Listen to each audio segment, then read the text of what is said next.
Tara na, tayo ay maglakad-lakad dito sa may countryside sa may New Zealand. Bagong taon, bagong goals, papayat na yan! Ang mga ganitong tanawin ay mga natural lang na makikita mo dito sa New Zealand. Yan ang mga bahay dito sa may farm. Ayan.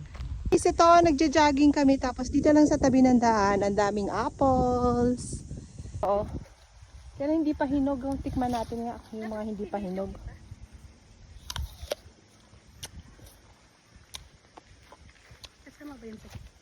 Maasim-asim pa. Hindi pa pwede. Balikan kita. At habang tayo naglakad-lakad, nakakita tayo ng mga wild berries. Marami dito yan. Berries yan. For free. Ang dami. Ayan o. Dami. May apple na naman kaming nakita. Kaya lang maliliit na variety ata to. Pero medyo hinog na siya, no? Hindi siya. An apple uli. Mas konti naman tong ano niya, bunga.